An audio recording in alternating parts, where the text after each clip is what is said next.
আমাদের এক বন্ধু বিশেষভাবে রিকোয়েস্ট করেছে এমন একটা, সেটা হচ্ছে এই যে মার্কেট পড়ে চলেছে স্যার, এই সিচুয়েশনে যদি একটা পোর্টফোলিও বানিয়ে দেওয়া যায় যে যখন মার্কেটটা অনেকটা ডাউন, তাহলে স্যার কেমন হয়, খুব ভালো হয় আমাদের অনেকের। এবং এই একটা রিকোয়েস্ট একজন নয়, একাধিক আমাকে এই রিকোয়েস্টটা করেছে। ভীষণ গুরুত্বপূর্ণ ভিডিওর মধ্যে একটা পোর্টফোলিও বানিয়ে দেওয়ার চেষ্টা করছি।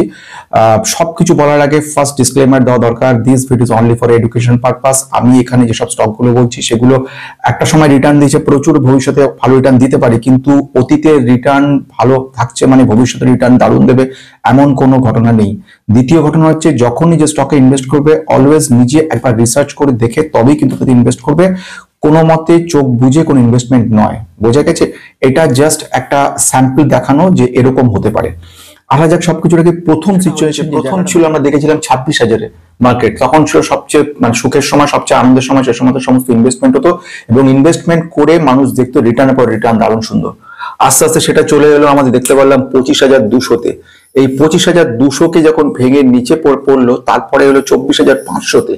24,500 সাস্টেন করলো না, সেটা নেমে চলে আসছে 23,800। এখান থেকে শুরু হলো প্যানিক। এই সময় থেকে শুরু হলো এমন সিচুয়েশন, ডোনাল্ড ট্রাম্প এবং তার পরবর্তীকালে ট্যারিফ গুলো চলে এলো, এফআইআই কন্টিনিউ সেল করা শুরু করলো এরকম জায়গা থেকে। এবারে তার পরবর্তীকালে একটা পর একটা দেখতে পেলাম জিডিপি দেখা গেল, জিডিপি 5.4, সেখানে জিডিপি একটা বড় ধাক্কা দেওয়া শুরু করলো। তার পরবর্তীকালে একটার পর একটা নেগেটিভিটি গুলো শুরু হয়ে গেল। ফলে এরকম সিচুয়েশন 23,800-কে ভেঙে দিল, ভেঙে তারও নিচে নেমে গেল। কন্টিনিউয়াসলি এফআইআই সেল করে চলেছে এরকম সময় দিয়ে, এবং তাদের সেলিং এর পরিমাণ প্রচুর বেশি, 22,800 কোটি তারা অলরেডি সেল করে দিল এবং টোটালি মুভ করে গেল চায়না মার্কেটের দিকে। চলে আসা যাক এর পরবর্তীকালে আমরা দেখতে পাচ্ছি এইরকম সিনারিওতে 22,200-তে একটা জায়গা দাঁড়িয়েছিল, সেখানেও ভেঙে দিল। এবং আজকে এই মুহূর্তে যে সিচুয়েশন সেটা হচ্ছে 22,000-এ চলে এসছে এবং 22,000-কে ভাঙার চেষ্টা করছে। এই জায়গায় চলে এসছে 22,000 এবং 22,000-কে যে কোনো সময় ভেঙে যেতে পারে। 22,024, 22,020-তে রয়েছে, অর্থাৎ 21,000-এর দিকে কিন্তু চলে আসছে মার্কেটে। এইরকম সিচুয়েশনে আমরা জানি না, মানে আমি জানি না এক্সাক্ট এটা কত দূর পর্যন্ত যাবে বা কোথায় গিয়ে দাঁড়াবে, কিন্তু এই ঘটনাটা জানা আছে যে এইটা একটা প্ল্যাটফর্ম, এমনই একটা সিচুয়েশন যেখানে যদি আমরা এই মুহূর্তে ইনভেস্ট করতে পারি তাহলে সেই ইনভেস্টমেন্টটা আমাদেরকে কিন্তু উপরের দিকে যাবে। আমরা জানি না কোন জায়গায় বটম জানা সম্ভব না, আমাদের এখানেও দাঁড়াতে পারি, এর থেকেও নিচে পড়তে পারে, কিন্তু এইটা আমি জানি এটা এমনই একটা পজিশন যেখানে নিফটি কিন্তু এই মুহূর্তে কোভিডে যেখানে ছিল সেই কোভিড-19-এ সেই জায়গার কাছাকাছি চলে এসছে। মানে প্রতিটা স্টককে কম বেশি আমরা এর থেকে ভালো সিচুয়েশন পাচ্ছি। ইভেন কোনো কোনো স্টক আছে এমন সিচুয়েশন যে কোভিডে যে ভ্যালু ছিল তার থেকে ডাউন হয়ে গেছে। ফলে this is an opportunity for all of us. কিন্তু কোয়েশ্চেন থাকছে যে কোন স্টকে, যে কোনো অন্ধের মতো যে কোনো স্টকে আমি ইনভেস্ট করে গেলাম তারপরে মনে করলাম সেটা আমার কাছে একটা অপরচুনিটি, তা কিন্তু নয়। সেখানে আমাকে জানতে হবে, বুঝতে হবে, স্টকগুলো ফান্ডামেন্টাল অ্যানালিসিস করতে হবে, স্টকগুলো যেগুলো আমরা ধরে রেখেছি সেগুলো পারফেক্ট কিনা, যেগুলোতে ইনভেস্টেড হয়েছে সেগুলো ঠিক কিনা, ভবিষ্যতে স্টকগুলো আমাকে আরো কোথায় নিয়ে পৌঁছতে চলেছে সমস্ত কিছু জানা যাবে। এবং সেটা সংখ্যার সঙ্গে সম্ভব হবে যদি তোমরা নিজেরা ফান্ডামেন্টাল অ্যানালিসিসটা ভালো করে শিখতে হবে। যেরকম অতীতে আমি বলেছি, আমার ভিডিও যারা 2 বছর 3 বছর 4 বছর ধরে দেখে যাচ্ছে তারা অবশ্যই অনেকটা শিখে গেছো।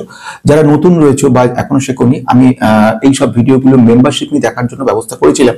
আপাতত মেম্বারশিপ একটু বন্ধ রেখেছে এবং মোস্ট প্রবাবলি মার্চ মাসের 13 তারিখ পর্যন্ত বন্ধ থাকবে এটা। তারপরে যে চালু করবে ইউটিউব তারও কোনো গ্যারান্টি নেই, বা মেম্বারশিপ গুলো অন রাখবে তার গ্যারান্টি নেই। এই মুহূর্তে যেটা সবচেয়ে সহজ রাস্তা সেটা হচ্ছে পেন ড্রাইভের মারফত প্রায় 26 থেকে 27 খানা ফান্ডামেন্টাল অ্যানালিসিস করা, সেগুলো কোথায় কোথায় সুবিধা হয়, ভ্যালুয়েশন চেক করা, ইন্ট্রিনসিক ভ্যালু কি, এন্টারপ্রাইজ ভ্যালু কি, পি কি, ফরওয়ার্ডিং পি কি, ব্যাক ট্রেলিং পি কি, স্টপ লস কোথায় রাখাতে হয়, কোন জায়গাতে এক্সাক্ট ভ্যালুয়েশন বলে মনে করা যায়, return on equity, capital employ কি, ডেট টু ইকুইটি রেশিও কি জিনিস, কিভাবে এগুলো ফান্ডামেন্টাল অ্যানালিসিস করে পার্টিকুলার একটা স্টককে সুন্দর মতো বাছাই করতে হবে, সেই সমস্তগুলো কিন্তু আমি আমার ওই মেম্বারশিপ বলেছিলাম সেগুলো আপাতত বন্ধ কারণের জন্য পেন ড্রাইভে করে কিন্তু পাঠানোর ব্যবস্থা করা হয়েছে। অনেককে দিয়ে দিয়েছি অলরেডি এবং নেক্সট যারা পেয়েছো তারা অবশ্যই কিন্তু আমাকে জানিয়ে দিও যে পেয়ে গেছো। পরের লটে যারা বাকি রয়েছে তাদেরকে আমি পাঠানোর ব্যবস্থা তারপরে করব। আসা যাক ভীষণ গুরুত্বপূর্ণ জায়গায় এই সিচুয়েশনে পোর্টফোলিও দাঁড়িয়ে রয়েছে। এখানে তোমরা একটা যদি না দেখে থাকো ভালো করে এগিয়ে আসো, আমি জুম করার চেষ্টা করব যে ব্যাপারটা দেখানোর জন্য। এখানে আমি যে বক্তব্যটা রেখেছি এটা হচ্ছে একটা ডিজাইন তৈরি করার চেষ্টা করেছি যখন কিনা নিফটি 22,000-এ গিয়ে দাঁড়িয়ে রয়েছে। এবং 22,000 সিনারিও দাঁড়িয়ে থেকে আমাদের কাছে এখানে একটা তোমরা পাই চার্ট দেখতে পাচ্ছ, এক্সাক্ট গোল রাউন্ড সার্কেল টাইপ হয়নি কিন্তু চেষ্টা করেছি। বেসিক্যালি কি করেছি, এখানে একটা স্মল সার্কেল করেছি, এটাকে আমি বলছি কোর। কোর লেভেলে পোর্টফোলিও। এটাকে আমি রেখেছি বিগ সার্কেল করে রেখেছি এবং এই সার্কেলের মধ্যে কিন্তু আমরা ডিস্ট্রিবিউশন করেছি। লক্ষ্য করে দেখবে এখানে কিন্তু একটা চার্টের মধ্যে এই একটা বড় জায়গা, এই জায়গাতে আইটি কে আমি যোগ করেছি, আইটি সেক্টরকে নিয়েছি। আইটি সেক্টরের মধ্যে লক্ষ্য করে দেখো দুটো ভাগ করে দিয়েছি, এখানে আমি লক্ষ্য করে দেখতে পাচ্ছ দুটো ভাগ রেখেছি। তার কারণ হচ্ছে আমি এখানে কিছু ডাইভার্সিফিকেশন করেছি যেগুলো কিনা ভীষণ জরুরি এবং সাপোর্ট দিতে দিতে যাবে তোমাকে, এবং পোর্টফোলিও যদি নিচের দিকেও পড়ে যায় ও সাপোর্ট করে তোলার চেষ্টা করবে, এবং যখন এটা ব্যাক করে আবার ফিরে আসবে 26-এ তখন দেখবে যে এটা থেকে কতটা রিটার্ন আসা যেতে পারে। তো আসা যাক সেকেন্ড ফেজের দিকে। লক্ষ্য করো এখানেও একটা ফেজ আমি তৈরি করেছি এই জায়গাটার মধ্যে। এখানে কিন্তু অটো সেক্টরকে রেখে দিয়েছি।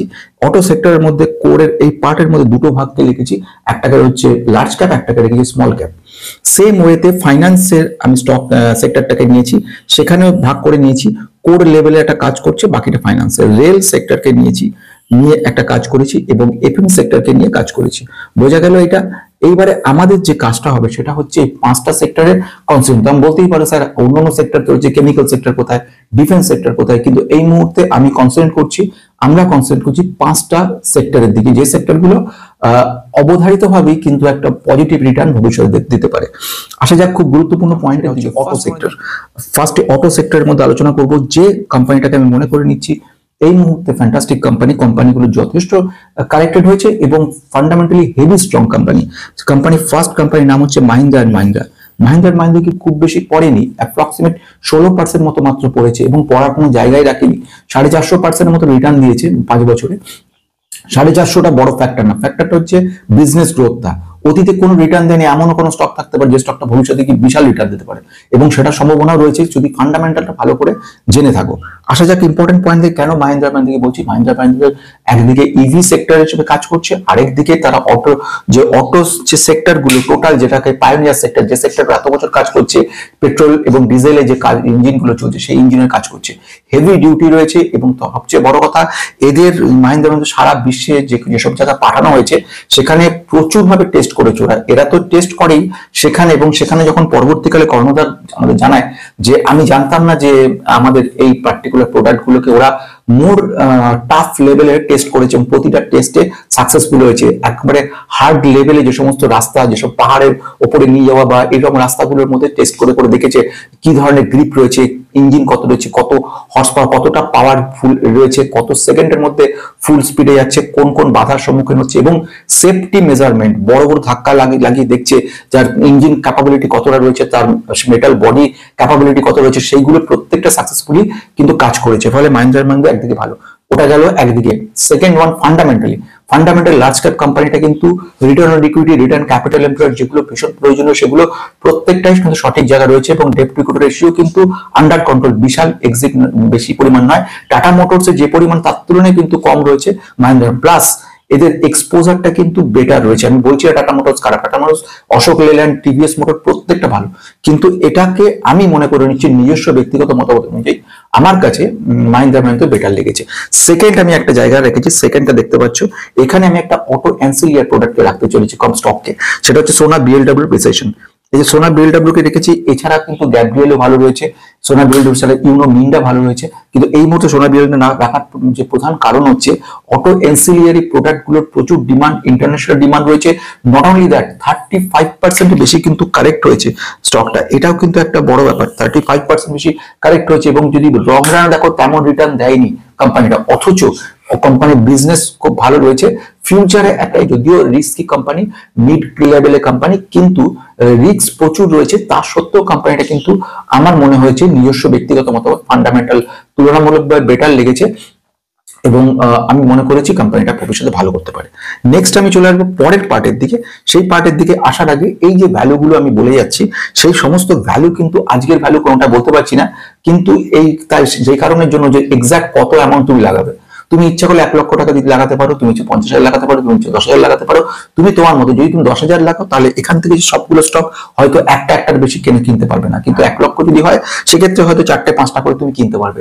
কারেন্ট প্রাইস বলা যাবে না বলে আমি সেখানে কারেন্ট প্রাইস দিয়ে ভ্যালুয়েশন দেখাচ্ছি না, কিন্তু যেগুলো দেখাচ্ছি সেগুলো হচ্ছে স্টকগুলো, যে স্টকগুলো সেক্টরকে আগামী দিনে একটা বিরাট ভালো জায়গায় নিয়ে যেতে পারে। বারবার একথাটা বলার, অতীতে পারফরমেন্স ভালো মানে ভবিষ্যতে ভালো করবে এমন কিন্তু কোনো কথা নেই, নিজে অ্যানালিসিস করে তবে নেবে।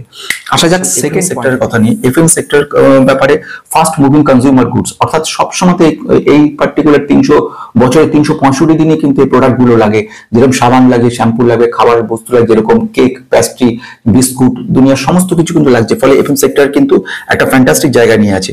আমাদের কোর লেভেলে যে সেক্টরের মধ্যে রয়েছে, কোরের মধ্যে রাখছি আমি আইটিসি কে, অর্থাৎ এই কোম্পানিটা কিন্তু পাওয়ারফুল কোম্পানি। পাওয়ারফুল বলতে এই কোম্পানি আফটার ডাইভার্সিফিকেশন আমরা জানি আইটিসি হোটেলকে আলাদা হয়ে গেছে। আইটিসি এখন কিন্তু ম্যানেজমেন্ট টোটালি কনসেন্ট্রেট করেছে আরো বেটার ভাবে বিজনেসটাকে গ্রো করানোর জন্য, বিজনেসটাকে আরো বেশি ফ্লারিশ করানোর জন্য, এবং সে কারণে সেলস ডিস্ট্রিবিউশন গুলো আরো বাড়াচ্ছে। এবং যেহেতু কোর লেভেলে রয়েছে, ডিভিডেন্ড ভালো দিচ্ছে, প্লাস তোমাকে যেটা দিচ্ছে সেটা হচ্ছে রিটার্ন তেমন বিরাট কিছু দেবে না। তুমি ব্যাংকে ফিক্সড রাখলে যে রিটার্ন পেতে তার থেকে একটু বেটার হবে, কিন্তু এমন বিরাট কিছু নয়। কিন্তু তোমাকে একটা ধরে রেখে এবং সাস্টেইন করে রাখবে, তোমাকে একটা ধরনের রিটার্ন দেবে যে রিটার্নটা তোমার স্টেবল রিটার্ন দেওয়ার চেষ্টা করবে। বোঝা গেল? কোম্পানিটা কিন্তু 20% এর বেশি, আমি যে কোম্পানির কথা বলছি দ্যাট ইজ আইটিসি। আইটিসি কিন্তু -20% এর মতো কিন্তু ডাউন হয়ে গেছে। এটাও একটা বড় অপরচুনিটি তৈরি করে আমাদের কাছে। নেক্সট আমি চলে আসবো পরেরটার দিকে, that is another fantastic company রয়েছে। কেন আমি বলতে যাচ্ছি সেকেন্ড কোম্পানির দিকে? কোম্পানিটা কি নাম? কোম্পানির নাম হচ্ছে বিকাজি, বিকাজি ইন্টারন্যাশনাল। এই যে বিকাজির কথাটা বললাম, এই বিকাজি ইন্টারন্যাশনাল কিন্তু একটা ফ্যান্টাস্টিক কোম্পানি। কোম্পানি কিন্তু অলরেডি 33% মতো কিন্তু নেগেটিভ হয়ে গেছে। এটাও কিন্তু একটা ব্যাপার যে এই সিচুয়েশনে কোম্পানিটা কিন্তু আমাদেরকে একটা খুব পজিটিভ আশা যোগাতে পারে বলে মনে হচ্ছে। কেন যোগাতে পারে মনে হচ্ছে? প্রথম ঘটনা হচ্ছে সারা বিশ্বে কিন্তু ডিমান্ড রয়েছে। কোম্পানিটা ইউএস থেকে ট্রু নয়, ইউরোপ সর্বত্র এবং বহু জায়গাতে কিন্তু এরা ডিস্ট্রিবিউট করছে এবং ডিমান্ড ভালো রয়েছে। এদের ভুজিয়া, নমকিন, তাছাড়া হচ্ছে সুইটস, যে সমস্ত এইগুলো প্রোডাক্ট গুলো আছে সেগুলো প্রচুর ডিমান্ড রয়েছে। শুধু ডোমেস্টিক ডিমান্ড যদি আমি লক্ষ্য করি, সেখানেও এর পরিমাণ কিন্তু যথেষ্ট ভালো রয়েছে। 50% অ্যাবভ রয়েছে ডোমেস্টিক ডিমান্ড। শুধু ডোমেস্টিক বলে না, বাইরে যখন যে ডিস্ট্রিবিউশন হচ্ছে, বেসিক্যালি কি হচ্ছে, প্রেজেন্টলি আমরা খবর পেয়েছি সেটা হচ্ছে ট্যারিফ, রিসিপ্রোকাল ট্যারিফ চার্জ করা হচ্ছে। আলটিমেটলি আমাদের দেশ থেকে যে প্রোডাক্ট গুলো যাচ্ছে ওদের দেশে পার্টিকুলার সেক্টরে, সেই সেক্টরে যে প্রোডাক্ট গুলো যাচ্ছে এফএম সেক্টরে তার তুলনায়, অর্থাৎ বিকাজি, নমকিন বা এই ধরনের প্রোডাক্ট গুলো ওদের দেশে কিন্তু আমাদের থেকে কম যাচ্ছে। যদি প্রোডাক্ট ওয়াইজে ওরা এই ধরনের কনস্ট্রেন্ট দেয়, তাহলে পর কিন্তু এদের ক্ষেত্রে কোনো ক্ষতি হওয়ার সম্ভাবনা নেই। কিন্তু যদি গোটা এফএম সেক্টরটাকে চাপ দেয়, যে টোটালটা প্রেসারাইজ করে, তাহলে পরে এদের ক্ষেত্রে মুশকিল আছে। অলরেডি 33% ডিসকাউন্টে পাওয়া যাচ্ছে। ফ্যান্টাস্টিক। চলে আসবে সেটা হচ্ছে রেল সেক্টরে। রেলকে নিয়ে অনেকের মাথা ব্যথা বহুদিন ধরে দেখেছি, এবং এক একজনকে দেখেছি। আমার কাছে ক্লায়েন্ট আসছে, 1 মিনিট শুধু ইন্টারাপ্ট করবো মাঝখানে টোটাল ইম্পর্টেন্ট ভিডিওর মধ্যে। একটা ক্লায়েন্ট পরশুদিন যে এসেছিলেন, তিনি তার সঙ্গে একটু কথাবার্তা বলার সুযোগ পেয়েছিলাম। তো সেখানে ওনার যে কথাবার্তাগুলো উনি বলছেন বা যেভাবে উনি ব্যাপারটাকে দেখছেন, সেটা আমার কাছে খুব আশ্চর্য লাগলো। এতদিন ধরে উনি বেশ কিছু স্টককে রেখেছে এবং স্টকগুলো শুধু রেলওয়ে সেক্টরকে কনসেন্ট্রেট করেছে এবং সামান্য কোনো অটো সেক্টরে আছে, এবং রেলওয়ে সেক্টরে যতগুলো স্টক আছে কম বেশি সবগুলোকে নিয়ে রেখে দিয়েছেন। এবং সবচেয়ে বড় আরো ডেঞ্জারাস ব্যাপার হচ্ছে, সেটা উনি বেশ কিছু টাকা জোগাড় করেছেন এবং প্রেজেন্ট সিনারিওতে সেইগুলো সব ঢালতে চলেছে আরো নতুন স্টকে, এবং সেই জন্যই আমার কাছে আসা। তো ওনাকে প্রথমে বিরত করলাম ব্যাপারটা থেকে, এবং বললাম যে ডাইভার্সিফিকেশন যদি না করা হয় তাহলে এটা একটা ফাঁদ হয়ে যাবে, এবং এখানে কিন্তু বড় মাপের একটা ধাক্কা খাওয়ার সম্ভাবনা থাকবে। এবং এই সিচুয়েশনে এই ধরনের কাজগুলো করা হয়, তাহলে এইটা থেকে বিরত থাকাটা ভীষণভাবে জরুরি। আসা যাক ইম্পর্টেন্ট পয়েন্টের দিকে এবার। সেটা হচ্ছে যে রেলওয়ে সেক্টরটা ভবিষ্যতে ভালো করবে। রেলওয়ে সেক্টর নিয়ে ডিটেলস বলেছি, তোমরা দেখে নিও। রেলওয়ে সেক্টর আপাতত কারেকশন মোডে রয়েছে, কিন্তু ফ্যান্টাস্টিক ভিডিওটা দেখবে, সেখানে আমি ডিটেলস স্টকগুলো আলোচনা, কোন কোন স্টক রেলওয়ে দারুণ করতে পারে ভবিষ্যতে। রেলওয়ে সেক্টরের মধ্যে আমি যেরকম ভাবে বলেছি, কোর লেভেলে একটা রেখেছি, এবং এক্ষেত্রে দুটো স্টককে কিন্তু এক্সট্রা রেখে দিয়েছি। প্রথম আমি যে স্টকটার কথা বলবো দ্যাট ইজ আরবিএনএল। যে কোনো সময়তেই কিন্তু এই স্টকটা আমাদেরকে লুক্রেটিভ সিচুয়েশন দিচ্ছে। আরবিএনএল এই সময় প্রায় 50%-এর বেশি কিন্তু নেগেটিভ হয়ে গেছে। এটা কিন্তু মনে রাখবে যে 50% বেশি, অথচ কোম্পানিটা যদি বিজনেস গ্রোথ দেখো ফ্যান্টাস্টিক কোম্পানি, এবং যে ফিউচার গ্রোথ ফ্যান্টাস্টিক রয়েছে। অলরেডি আমি ডিটেলস বলেছি, এখানে সেই জায়গাটা যাচ্ছি না। এখন শুধু শর্টে যেটা বলে নাও সেটা হচ্ছে আরবিএনএল কে রেখেছি। সেকেন্ড ওয়ানকে যেটা রেখেছি আইআরএফসি। আইআরএফসি কি কাজ, কি বৃত্তান্ত, সেগুলো আগে বলেছি, এখন সেখানে বলছি না। অলরেডি 48-52% মতো কারেক্টেড হয়ে গেছে কোম্পানিটা। কোম্পানির ফিউচার বিশাল প্রসপেক্ট রয়েছে। থার্ড কেন রেখেছি একটা, নর্মালি দুটো করে রাখি, কেন তৃতীয়টা? তার কারণ হচ্ছে এই রেলওয়ে সেক্টরের যে ব্যাপার সেটা স্পেশালাইজ, সেটা হচ্ছে ওয়াগন তৈরি করার কোম্পানি। সেই কোম্পানির নাম তোমরা গেস করতে পারছো, দ্যাট ইজ টিটাগড়। টিটাগড়কে কিন্তু আমি কোনো মতেই অগ্রাহ্য করতে পারিনি। কেন পারিনি, এর ফিউচার প্রসপেক্ট কিন্তু বেশ বড় মাপের রয়েছে। আমি যেগুলো বলছি মানে অন্ধের মতো ঝাঁপিয়ে পড়ো না, নিজের অ্যানালাইসিস করো। আমি দেখেছি অনেকে শুধু ইঙ্গিত দিয়েছি তাই শুনে সব ঝাঁপিয়ে পড়ে প্রচুর পরিমাণে কিনেছে। আমি সেটা থেকে বিরত থাকতে বলছি। আমি জানি আমি যেগুলো অ্যানালাইসিস করছি, যেগুলো করছি, এগুলো প্রত্যেকটাই আমাদেরকে একটা ভালো ওয়েলথ দেবেই দেবে, এটা 100% কনফার্ম। কিন্তু আমার কনফার্মেশনটা is not important point. Important point হচ্ছে তোমার ইনভেস্টমেন্ট অ্যামাউন্ট। যদি লস হয় সেক্ষেত্রে তোমাকে সাফার করতে হবে, সুতরাং নিজেকে বুঝে নিতে হবে।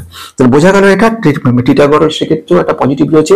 প্রচুর বড় বড় কোম্পানিগুলোর সঙ্গে টাই আপ করা আছে, আইআরডির সঙ্গে করা রয়েছে, আমরা জানি অ্যাম্বার এন্টারপ্রাইজের সঙ্গে করা রয়েছে প্রচুর, এবং বাইরে যা মানে বিশ্বে যখন যত কাজ হবে তখনই দরকার পড়বে। চলে আসা যাক নেক্সট, ফাইন্যান্সিয়াল কর্পোরেশন। ফাইন্যান্সের কোনো মতে ছাড়া যায় না। ফাইন্যান্স হচ্ছে আমাদের নিফটির মধ্যে একটা বড় পার্ট নিয়ে রয়েছে। এবার ফাইন্যান্সে আমি কাকে নেব? ফার্স্ট ওয়ান আমি যেটা মনে করে নিচ্ছি এইচডিএফসি ব্যাংক ফার্স্ট জায়গা নিয়ে নিচ্ছে। সেকেন্ড জায়গাটা কিন্তু একটু অদ্ভুত জায়গা নিচ্ছি, সেটা কে, সেই কোম্পানির নাম কি? নাম্বার হচ্ছে ক্রেডিট অ্যাক্সিস গ্রামীণ ব্যাংক। এই যে ক্রেডিট অ্যাক্সিস আমি বলছি, খুব শর্টে বলার চেষ্টা করছি, সময় খুব কম। ক্রেডিট অ্যাক্সিস গ্রামীণ ব্যাংক বেসিক্যালি কাজ করে কি, সেটা হচ্ছে উমেন এম্পাওয়ারমেন্ট। মহিলাদের সমস্ত অঞ্চলে মাইক্রো ফাইন্যান্সের কাজ করে, ছোট ছোট গ্রুপে লোন দেয়, সে লোন রিকভার করে এবং ফ্যান্টাস্টিক ভাবে কাজ করছে। কোম্পানিটার ইন্ডিয়ার মধ্যে লার্জেস্ট মাইক্রো ফাইন্যান্স এনবিএফসি বলা যেতে পারে। কোম্পানি যদি দেখো, গ্রস লোন পোর্টফোলিও 2022 সালে ছিল মোটামুটি 16,500 কোটি, যেটা 24 সালে হয়ে গেছে 26,700 কোটি। এটা হিউজ জাম্প করেছে। কাস্টমার হচ্ছে আমরা দেখেছিলাম যেটা, সেটা হচ্ছে 2022 সালে ছিল 38 লাখ, যেটা এখন হচ্ছে 49 লক্ষ। কাস্টমারটা প্রচুর ভাবে কিন্তু বুম করছে। রুরাল বরোইং এর পরিমাণ হচ্ছে 84%, অর্থাৎ টোটাল যে লোন দিয়েছে তার ম্যাক্সিমাম বড়রা লোনিরা 84% তারা কিন্তু রয়েছে রুরাল এরিয়াতে। গ্রস এনপিএ যদি কম্পারিজন করি, গত 2022-এ দেখতে পাচ্ছি 3.6% ছিল, এটা সেটা 1.18%। গ্রস এনপিএ অনেকটা কমিয়েছে। নেট এনপিএ যেটা ছিল 2022-এর 0.94, এখন 2024-এ ফাইন্যান্সিয়াল 2024-এ দেখাচ্ছে 0.3%, অর্থাৎ প্রচুর ভাবে এনপিএ রিকভারি করেছে। এগুলো সব কিন্তু পজিটিভ ইঙ্গিত দিচ্ছে। কি কি, এই যে ব্যাংকিং সেক্টরের কথাগুলো বলে যাচ্ছি, এই সবগুলো কিন্তু এই পেন ড্রাইভের মধ্যে একটা ব্যাংকিং স্পেশাল একটা ভিডিও বানানো আছে। কোন কোন প্যারামিটার দেখবো, তাকে কি বলা হয়, কোনটা কি সুবিধা অসুবিধা, সব ওর মধ্যে বলেছি, এখানে আর কিছু বলবো না। এনআইএম যদি দেখি, এনআইএম 13%, যেটা 2012-তে ছিল 11, অর্থাৎ এনআইএমটা কিন্তু বাড়ছে। এনআইএম বাড়াটা পজিটিভিটি দেখায়। কারের পরিমাণ কিন্তু অনেকটা বেড়েছে এবং এবারে 23% কার, as per Reserve Bank of India 10.5 commercial ব্যাংকে ধরা রাখে কার হচ্ছে ক্যাপিটাল অ্যাডিকুয়েসি রেশিও। কিভাবে হয় ক্যালকুলেশন সবকিছু এখানে বলেছি, এখানে আর কিছু বলার সময় নেই, ওটা বলতে গেলে গোটা দিন লেগে যাবে। এখানে আমার যেটা বক্তব্য 23% মানে হিউজ। চলে আসে যে ব্রাঞ্চ নেটওয়ার্কের মধ্যে, ব্রাঞ্চ নেটওয়ার্ক 1600 ব্রাঞ্চ যেটা 2022 সালে ছিল, এখন সেটা 1960টা ব্রাঞ্চ হয়ে গেছে। It's a huge. 16টা স্টেটের মধ্যে কাজ করছে এবং 383টা ডিস্ট্রিক্ট রয়েছে। কর্ণাটকের মধ্যে 17%, মহারাষ্ট্রে 15%, তামিলনাড়ু 20%, মধ্যপ্রদেশ 8% এবং আদারে 40% হিসেবে কাজ করছে। Fantastic company. অলরেডি আমাদেরকে কিন্তু 47% নেগেটিভ হয়ে পড়েছে, প্রায় অর্ধেক হয়ে গেছে দাম। একটা বিরাট গ্রেট অপরচুনিটি তৈরি করছে আমাদেরকে। চলে আসা যাক next last sector, that is IT sector. IT sector একটা বড় জায়গা নিয়ে আছে। আইটি সেক্টর অনেকটা ঝাড়কে রয়েছে। এই মুহূর্তে যে দুটো স্টকের কথা বলবো, সেটা হচ্ছে কোর লেভেল যে স্টকটার কথা বলবো, দ্যাট ইজ এইচসিএল টেকনোলজি কথা বলছি। আর যে স্টকটার কথা বলবো আমাদের যেটাকে বলা হচ্ছে রিস্ক স্টক, কিন্তু আমাদের রিটার্ন দেবে বহুগুণ, সেটাকে যেটা আপার লেভেলে রয়েছে, সেটাকে আমি বলছি কেপিআইটি। কেপিআইটি কে নিয়েও আগে বক্তব্য রেখেছি, এইচসিএল কে নিয়েও আগে বক্তব্য রেখেছি। দুটোই ফ্যান্টাস্টিক কোম্পানি। অলরেডি এইচসিএল -20% এর মতো ডাউন হয়ে গেছে, আর কেপিআইটি টেকনোলজি যদি বলি অ্যাপ্রক্সিমেট সেই কোম্পানিটা 33% কিন্তু নেগেটিভ রয়েছে। 33। বুঝতে পারছো কেন কেপিআইটি অটোনমাস, যে এই কোম্পানিটা আইটি সিস্টেমের সঙ্গে হার্ডওয়্যার সফটওয়্যার লেভেল এমবেডেড করেছে, ড্রাইভার লেস গাড়িগুলো বের করার চেষ্টা করছে, নলেজ বেস সিস্টেম আর্টিফিশিয়াল ইন্টেলিজেন্সকে কাজে লাগিয়ে একটা অসাধারণ লেভেলে কাজ করছে। কোম্পানি এখন প্রচুর ডাউন, আইটি সেক্টর ডাউন হয়ে গেছে, তাই জন্য ডাউন রয়েছে। কিন্তু যখনই আইটি সেক্টর ইমপ্রুভমেন্ট হবে, তখন এই স্টকটা কিন্তু আমাদেরকে দুর্ধর্ষ রিটার্ন দেবে। এইচসিএল টেকনোলজি আর্টিফিশিয়াল ইন্টেলিজেন্স কাজ করছে, সারা বিশ্বে একটা নামকরা কোম্পানি এবং প্রচুর বাইরের সমস্ত সারা বিশ্বেই এদের ব্রাঞ্চ রয়েছে। প্রচুর অর্ডার পেয়েছে এবং সেগুলো এক্সিকিউশন করছে, ফাইন্যান্সে কাজকর্ম করে, আর্টিফিশিয়াল ইন্টেলিজেন্স কাজ করছে এবং এমবেডেড সফটওয়্যার গুলো তৈরি করছে, ক্লাউড কম্পিউটিং এর কাজকর্ম করছে।